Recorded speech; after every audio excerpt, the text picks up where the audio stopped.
हिमवंत कवि चंद्र कुंवर बर्तवाल की 76वीं पुण्यतिथि पर चंद्र कुंवर बर्तवाल शोध संस्थान ने माल रोड स्थित उनकी प्रतिमा पर पुष्प अर्पित किए। इस दौरान 2 मिनट का मौन रखकर उन्हें भावभीनी श्रद्धांजलि अर्पित की गई। इस अवसर पर चंद्र कुंवर बर्तवाल शोध संस्थान के सचिव शूरवीर सिंह भंडारी ने कहा कि चंद्र कुंवर बर्तवाल ने अपने जीवन काल में हिंदी की 700 कविताएं लिखी हैं और उनकी सारी कविताएं पहाड़ पर लिखी गई हैं। चंद्र कुंवर बर्तवाल जी के आज यहाँ पर पुण्यतिथि के अवसर पर मैं सबसे पहले उन्हें श्रद्धांजलि अर्पित करता हूँ। और वो एक महान कवि थे और जो उनके लिखे हुए जो लेख हैं वो पूरे देश में फेमस हैं और किसी से छुपे नहीं है। जो उन्होंने लिखा था बहुत अच्छे व्याख्यान उन्होंने हिंदी में कई चीज़ों की थी और इस अवसर पर हमें याद करते हैं, श्रद्धांजलि अर्पित करते हैं। और हिंदी दिवस के उपलक्ष्य में हम सभी उत्तराखंड वासियों को सबको मैं बहुत बहुत शुभकामनाएं देता हूँ। सभी लोग जो हैं हिमवंत कविवर चंद्र कुंवर बर्तवाल जी को अपने श्रद्धासुमन अर्पित करते हैं और उनके साहित्य के लिए, उनकी कविताओं के लिए जो कि मार्मिक भी हैं, प्रकृति से ओतप्रोत भी हैं और सामान्य जनजीवन के नज़दीक से भी हैं, तो ऐसे कविवर को हम नमन करते हैं। और साथ ही में डॉक्टर युगंबर सिंह जी बर्तवाल जो इस संस्थान के जो हैं केंद्रीय सचिव रहे हैं, वो अचानक हमारे बीच में नहीं रहे। उन्हीं का एक अथक प्रयास है। ये सब जितनी ये यात्राएं थोड़ी आगे तक बढ़ी हैं, साहित्य की यात्राएं, तो हम उनको भी अपना श्रद्धासुमन अर्पित करते हैं और भगवान से प्रार्थना करते हैं कि उनकी आत्मा को शांति मिले और परिजनों को इस दुख को सहन करने की शक्ति मिले।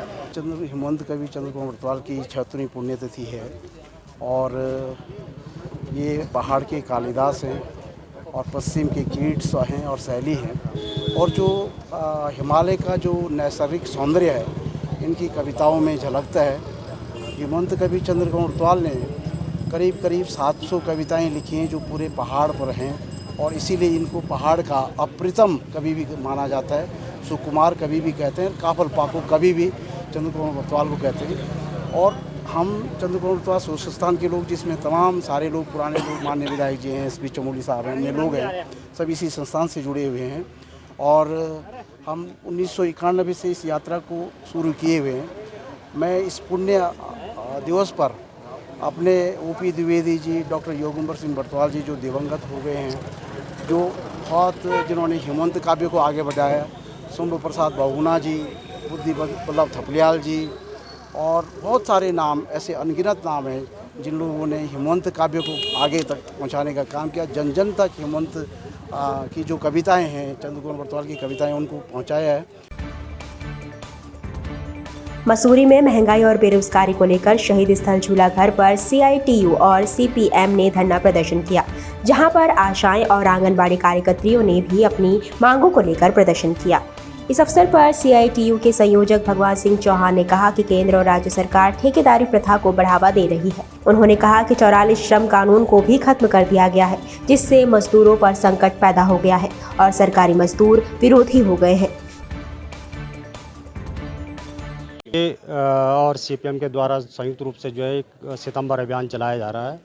महंगाई और बेरोजगारी को लेके मोदी सरकार की नीतियों, जन विरोधी नीतियों के खिलाफ, प्रदेश सरकार की जन विरोधी नीतियों के खिलाफ CITU और CPM का संयुक्त रूप से जो है धरना प्रदर्शन चल रहा है पूरे प्रदेश के अंदर। उसी क्रम में जो है आज मसूरी में धरना प्रदर्शन हो रहा है, जिसमें प्रदेश सरकार जो है, प्रदेश सरकार द्वारा भी जो है सरकारी उपक्रमों में लगातार जो है ठेकेदारी प्रथा को बढ़ावा दिया जा रहा है। आउटसोर्सिंग के द्वारा जो है संविदा कर्मियों को ख़त्म करके आउटसोर्सिंग के द्वारा जो है रखने के लिए सरकार ने बाकायदा आदेश भी जारी कर दिए हैं निकायों के अंदर, जो भी उपक्रम है सरकारी उपक्रम। तो इन सभी मांगों को लेके आशाएं हैं, हमारी आंगनबाड़ी कार्यकर्ती हैं, उनकी जो विभिन्न मांगे हैं उनको लेकर के आज हम यहाँ पे धरना प्रदर्शन कर रहे हैं। ये पूरे देश के अंदर CPM का और C2 का सितंबर अभियान चल रहा है, जो सरकार के द्वारा बेतहाशा महंगाई की गई है और न्यूनतम वेतन में हमारी मांग है कि 26,000 रुपये न्यूनतम वेतन किया जाना चाहिए। और आज हम लोग देखते हैं कि यहाँ पर उत्तराखंड के अंदर जो है 9,500 रुपये न्यूनतम वेतन है, इसको जो है 26,000 किया जाना चाहिए। इस महंगाई के समय में किस तरीके से मजदूर अपने घर का खर्चा कैसे चलाएंगे, कैसे गुजारा करेंगे, इस सरकार को समझना चाहिए। वहीं जो है बेरोजगारी का सवाल है, बेरोजगार, ये सरकार ने कहा था कि 1 करोड़ बेरोजगारों को प्रत्येक साल रोजगार देंगे, लेकिन मोदी की सरकार जो है रोजगार देने की बजाय जो लोगों का रोजगार है उसको छीनने का काम कर रही है। कैबिनेट मंत्री रेखा आर्य ने अल्मोड़ा जिले में भारतीय जनता पार्टी उत्तराखंड के मंडल अध्यक्ष और महामंत्री सम्मेलन में प्रदेश अध्यक्ष महेंद्र भट्ट और महामंत्री संगठन अजय कुमार के साथ प्रतिभाग किया, जहां कार्यक्रम का शुभारंभ दीप प्रज्वलन और राष्ट्रगान के साथ हुआ। सम्मेलन में कैबिनेट मंत्री रेखा आर्य ने अपने संबोधन में उपस्थित कार्यकर्ताओं में जोश भरा और सभी को सरकार की कल्याणकारी योजनाओं को अंतिम पायदान पर खड़े व्यक्ति तक पहुंचाने की बात कही। देखिए, मुझे लगता है कि भारतीय जनता पार्टी पूरे विश्व की नंबर 1 पार्टी है। यहाँ पर एक छोटे से पद के लिए, चाहे वो मंडल का अध्यक्ष हो, चाहे वो वार्ड मेंबर का चुनाव हो, तो मुझे लगता है कि यहाँ पे भारतीय जनता पार्टी के पास में पर्याप्त जो है प्रतिनिधित्व है, वो चाहे महिला के रूप में हो, चाहे वो पुरुष के रूप में हो। तो मुझे लगता है कि किसी भी पोस्ट के लिए, किसी भी पद के लिए व्यक्तियों की कोई कमी नहीं है। और जब व्यक्ति डिसाइड हो जाता है तो भारतीय जनता पार्टी के प्रत्येक कार्यकर्ता एकजुट होकर जो है उस लक्ष्य को प्राप्त करता है, जिससे कि उस क्षेत्र में कमल खिल सके। तो मुझे लगता है कि प्रतिनिधित्व के मामले में कोई कमी नहीं है। देहरादून में कैबिनेट मंत्री गणेश जोशी ने कंडोली में बीते दिनों बारिश से हुए नुकसान का निरीक्षण किया। उन्होंने अधिकारियों संग पहुंचकर लोगों की पीड़ा सुनी और लोनिवी ऊर्जा निगम को जरूरी दिशा निर्देश भी दिए। स्थानीय लोगों ने मंत्री को बताया कि बारिश के कारण कंडोली खाला की पुलिया और सड़क क्षतिग्रस्त होने से भारी दिक्कतों का सामना करना पड़ रहा है। पुलिया के पास बिजली का पोल है, जिससे कभी भी दुर्घटना हो सकती है। देहरादून में डीआईजी दलीप सिंह कुंवर को देहरादून के रेस कोर्स स्थित पुलिस लाइन में विदाई दी गई।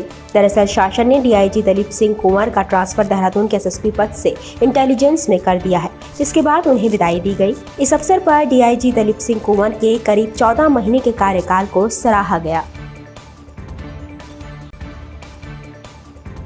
सिटी कंट्रोल रूम हरिद्वार ने एसडीआरएफ टीम को सूचित किया कि हरिद्वार में चिड़ियापुर चेक पोस्ट के पास एक बस नदी में फंस गई है, जिसमें कई लोग सवार हैं, जिनके रेस्क्यू के लिए एसडीआरएफ की आवश्यकता है। उक्त सूचना पर एसडीआरएफ टीम तत्काल घटनास्थल पर पहुंची और रेस्क्यू ऑपरेशन शुरू कर बस में सवार लोगों को रेस्क्यू कर सुरक्षित स्थान पर पहुंचाया गया।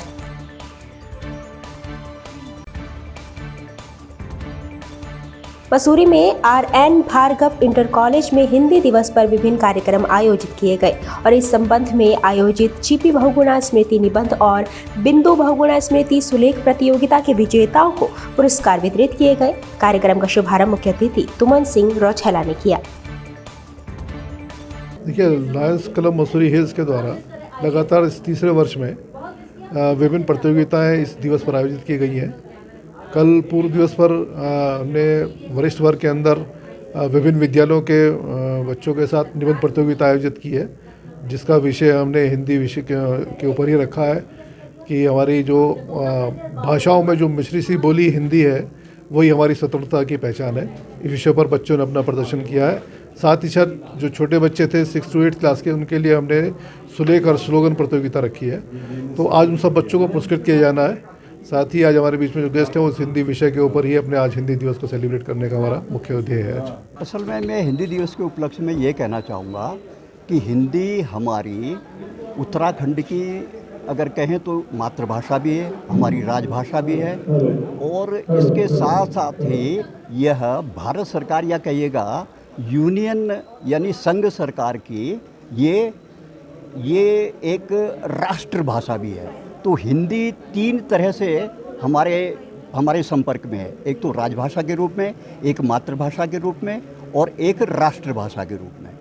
तो इस उपलक्ष्य में मैं बच्चों से ये कहना चाहूँगा कि यदि हम उन्नति चाहते हैं, यदि हम अपने राष्ट्र के गौरव को ऊंचा उठाना चाहते हैं, तो हमें अपनी भाषा, अपनी संस्कृति, अपनी वेशभूषा का सम्मान करना पड़ेगा और साथ ही अन्य भाषाओं को स्वीकार करने में, उन्हें अपनाने में हमें हिचकिचाहट नहीं होनी चाहिए, लेकिन हमें इस चीज़ का अभिमान होना चाहिए और इस चीज़ का हमें गर्व होना चाहिए कि हिंदी हमारी राजभाषा है, हिंदी हमारी राष्ट्रभाषा है और हिंदी हमारी मातृभाषा है।